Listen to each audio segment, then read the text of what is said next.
It was a flight full of families, laughter, and dreams. But just minutes later, it vanished from the sky. No warning, no survivors. This is the chilling story of the plane that froze in time. Air India Flight 182. What caused 329 lives to disappear midair? Before we uncover the truth that changed aviation forever, hit subscribe, because this story will leave you questioning everything you thought you knew about flying. It was supposed to be just another quiet summer morning. June 23rd, 1985. Air India Flight 182 was ready for takeoff from Toronto's Pearson International Airport. The Boeing 747, named Kanishka, gleamed under the dawn light, its red and white livery reflecting the promise of a smooth journey across the Atlantic. On board, 329 souls, families, students, business travelers, and children. Some were returning home to India after years abroad. Others were starting new lives. None of them knew that this flight would never see its destination. For many passengers, this wasn't just a flight, it was a reunion. Parents hugged their children tight, smiling through exhaustion. Laughter echoed through the cabin. Cameras clicked as friends promised to meet again in Bombay. The atmosphere was warm, ordinary, and full of life. The kind of peace that makes tragedy even harder to imagine. At 8:15 a.m., Flight 182 lifted off into the clouds, its four engines roaring confidently. The pilots, Captain Hanif and First Officer SS Aluwalia, were seasoned professionals. The crew went through routine checklists, exchanging calm words as the massive jet climbed steadily to cruising altitude. Nothing seemed unusual. No warnings, no errors, no sense of doom. But beneath that calm sky, forces of hatred and revenge were already in motion. Thousands of miles away, in the shadows of international politics and religious tension, a deadly plan was unfolding. A plan that had taken months to prepare and would soon claim every life on board.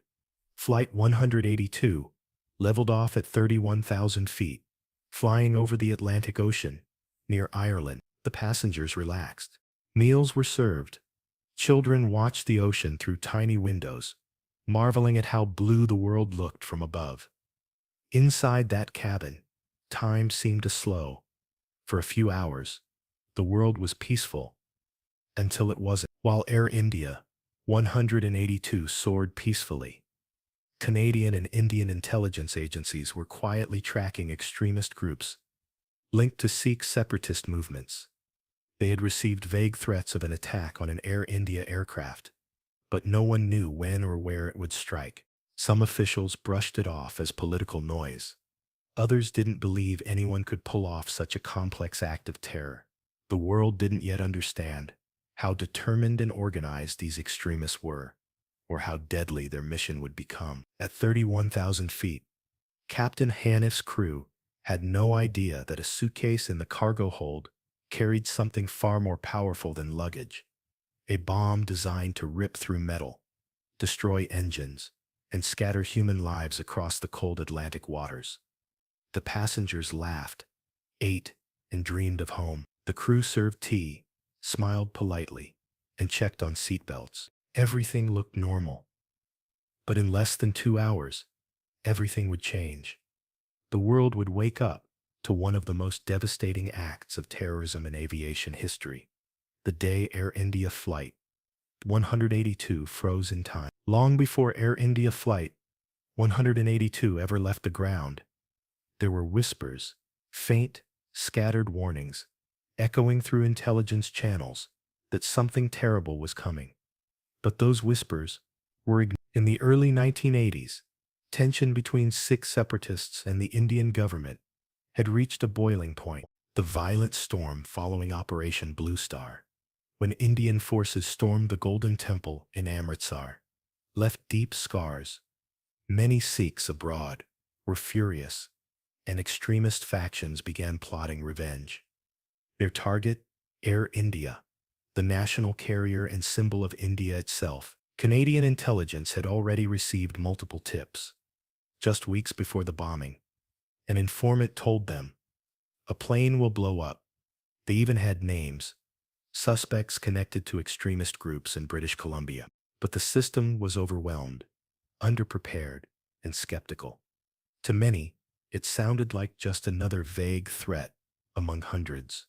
One of the masterminds, Talwinder Singh Parmar, operated openly in Canada, raising funds and rallying supporters. He was even on the radar of the Royal Canadian Mounted Police, RCMP, and the Canadian Security Intelligence Service, CSIS. They followed him. They recorded his conversation. They knew he was building something dangerous. But bureaucracy and hesitation turned surveillance into silence. They couldn't connect the dots, not fast enough. Meanwhile, in Vancouver, two mysterious men purchased tickets for Air India Flight 301 from Vancouver to Tokyo. Their checked luggage, however, was tagged for Flight 182 from Toronto to Bombay. Those suitcases would never be claimed. Inside one of them was a deadly bomb, built with components smuggled piece by piece, designed to detonate mid-air. On the same day, another suitcase bomb was checked onto a different Air India flight, departing from Narita Airport in Japan. That one exploded while being transferred to a connection, killing two baggage handlers instantly. It was part of the same coordinated plan, but before Flight 182 even departed Toronto, there were already red flags. At the check-in counter, one of the bomb-laden bags had no accompanying passenger, a clear violation of aviation security rules. Yet, due to communication breakdowns and a rushed transfer process, the bag was loaded anyway. It was the simplest of oversights, with the gravest of consequences. Had even one official paused, asked the right question, or double-checked that unaccompanied luggage, 329 lives might have been saved. But no one did. Inside the cockpit, the pilots had no clue of the ticking clock beneath their feet. The airline's security protocols weren't designed to detect explosives. In 1985, airport scanners were primitive, and terrorism on this scale was still unthinkable. The warnings were there, loud, visible, and tragic in hindsight, but they fell between agencies, across borders, and through cracks that were far too wide. The stage was set, the passengers were in the air, and the suitcase in the cargo hold was counting down, silently, mercilessly, towards zero. It was 7:14 a.m., off the coast of Ireland. Air India Flight 182 was cruising smoothly at 31,000 feet. The hum of its engines, steady, the flight calm. The passengers were halfway through breakfast service. Flight attendants smiled as they poured coffee and handed out trays. Some travelers had just settled in to watch the sunrise over the North Atlantic, a breathtaking view of golden light spilling over the endless blue. Then, without warning, the world exploded. A deafening blast ripped through the belly of the Boeing 747. In a fraction of a second, everything changed. The explosion tore through the forward cargo hold, ripping open the fuselage. The massive jet, once a graceful symbol of flight, was instantly crippled, its structure shattered, its systems gone. In the cockpit, Captain Hanif and his crew had no time to react. No mayday call, no distress signal, only silence, followed by chaos. The air pressure inside the aircraft dropped violently.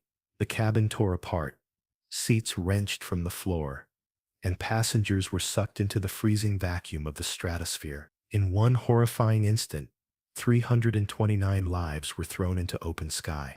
Witnesses aboard a nearby aircraft saw something haunting, a bright flash high above the clouds, followed by fragments spiraling downward, pieces of metal, luggage, and humanity scattering over the Atlantic like confetti in the wind. As the wreckage fell, so did the hearts of thousands of families waiting below. For the parents, children, and loved ones expecting Flight 182 to arrive in Bombay, the hours that followed would become a blur of confusion and dread. Back on the ground, air traffic controllers noticed Flight 182 vanish from radar. No communication, no transponder signal. One moment, it was there. The next, it was gone. Controllers tried to call the crew. Nothing. Other aircraft in the vicinity were asked to visually confirm, but all they could see was the faint shadow of smoke on the horizon. In London and Montreal, emergency lines lit up. Something catastrophic had happened, but no one knew what. Early reports speculated a crash, maybe a technical malfunction, but as search teams were dispatched over the Atlantic, the truth began to sink in. This wasn't an accident. Soon, the Irish Coast Guard found debris floating on the ocean's surface. Seat cushions, life vests, pieces of fuselage, and then bodies. There were no survivors. Not one. 329 lives, gone in the blink of an eye. Among them, 268 Canadians, 27 Britons, and 24 Indians. Entire families wiped out, generations erased. It became the deadliest act of aviation terrorism. Before September 11th, 2001, investigators would later determine that the bomb had been placed in the front cargo compartment and detonated automatically at cruising altitude, exactly as designed. The perpetrators knew it would be untraceable, and that by the time it exploded, they'd be long gone. As rescue teams worked tirelessly to recover the wreckage, one question began to echo around the world. How could this have happened? And more hauntingly, who could do something so monstrous? News broke slowly at first. Whispers on radio frequencies, uncertain chatter between airports. But within hours, the headlines around the world screamed a single horrifying truth. Air India Flight 182 had vanished from the sky. At airports in London, Delhi, and Bombay, families waited anxiously at arrival gates, clutching flowers, banners, and gifts. They expected smiles, laughter, and long-awaited embraces. Instead, they saw airline officials walking toward them, pale-faced, trembling, carrying lists. Lists of names, lists of the dead. What followed was chaos. Screams echoed through the terminals. People fainted, cried, fell to their knees. Mothers wailed as they realized their children were never coming home. Fathers clutched photographs, shouting at officials for answers that no one could give. In Toronto, the Sikh and Indian communities were devastated. The victims were their friends, their neighbors, their families. Nearly every Indo-Canadian household felt the shock. The world watched in silence. The scale of grief was almost too large to comprehend. On the other side of the Atlantic, rescue ships and helicopters scoured the ocean for survivors. But what they found instead were fragments of lives, schoolbooks, saris, teddy bears, watches frozen at 7:14 a.m. The cold Atlantic had become a graveyard, holding the final moments of 329 souls. When the remains were brought ashore in Ireland, local residents opened their homes and hearts. Villagers helped lay out the recovered bodies in community halls, offering prayers, candles, and blankets for strangers they had never met. They knew this wasn't just a plane crash. It was a human tragedy that crossed oceans. In India, the mood turned somber and furious. The government vowed justice, while Prime Minister Rajiv Gandhi called it a crime against humanity. Flags flew at half-mast. The families of the victims demanded answers. How could a bomb make it onto a plane departing from Canada? Why wasn't anyone stopped? And why, even after warnings, did no one act? In Canada, the shock turned to guilt. It wasn't just an Indian tragedy, it was a Canadian one. Most of the passengers were Canadian citizens. Yet, for years, the country struggled to confront the magnitude of what had happened. Some media outlets even treated it as a foreign disaster. It would take decades for the truth to sink in, that this was Canada's worst mass murder. As funerals took place across 2 continents, the investigation began. Wreckage was painstakingly recovered from the ocean floor. Experts pieced together every scrap of metal, every wire, every fragment, searching for evidence that could speak for those who no longer could. And deep within that twisted steel, investigators found it, unmistakable proof of a bomb, the charred remains of a suitcase's detonator. It confirmed what families feared most. This wasn't, this was murder. But finding the truth was one thing. Getting justice would prove far harder. The investigation into Air India Flight 182 would become one of the most complex and frustrating in aviation history. It wasn't just about identifying a bomb. It was about uncovering the system that had failed 329 innocent people. Canadian authorities, Indian investigators, and international agencies joined forces.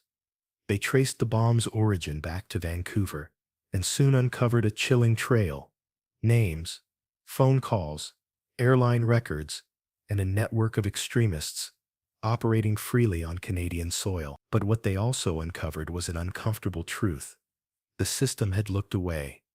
Months of missed warnings, intelligence agencies that didn't share information, airports that ignored red flags, a government that underestimated the reach of hatred. The main suspect, Talwinder Singh Parmar, was identified as the mastermind, but he fled to Pakistan, where he was later killed in custody. Others involved in the plot were arrested, including Inderjit Singh Rayat, who built the bomb. Yet justice moved painfully slowly. The trials dragged on for decades. Witnesses recanted. Evidence disappeared. Bureaucracy tangled the truth. In the end, only Rayat was convicted. Not for mass murder, but for manslaughter, and perjury. For the families, it was like losing their loved ones all over again. And yet, from the ashes of that pain, change began to grow. Airlines around the world overhauled their baggage system. The no unaccompanied baggage rule became mandatory. Every checked bag had to be tied to a passenger actually on board. Aviation security entered a new era, one built on the lessons written in the blood of Flight 182. Canada, too, began to face its past. After years of denial and delay, a public inquiry, the Air India Inquiry, was launched. In 2010, Prime Minister Stephen Harper formally apologized to the victims' families, calling the bombing a Canadian tragedy, a Canadian failure. It was a moment of truth, decades overdue. Today, memorials stand in Toronto, Ottawa, Vancouver, Montreal, and Ireland. 329 names are engraved in stone, each one a life frozen in time, each one a reminder of what complacency can cost. Every June 23rd, families gather to read those names aloud. The pain hasn't faded. It never will. But through remembrance, they've built resilience and a promise that no life will be forgotten. Air India Flight 182 reminds us of something deeply human, that even in the darkest skies, the truth matters, that silence kills more than bombs, and that every system, every government, every one of us must never ignore warning signs again. The victims of Flight 182 didn't choose to be part of history, but their story rewrote it. Their legacy lives on in every security scanner, every checkpoint, and every soul who looks up at a plane and remembers what it cost to make flying safe. Because while Air India 182 may have fallen from the sky, its lesson remains anchored forever, a message written in the clouds, reminding us that vigilance, compassion, and memory must never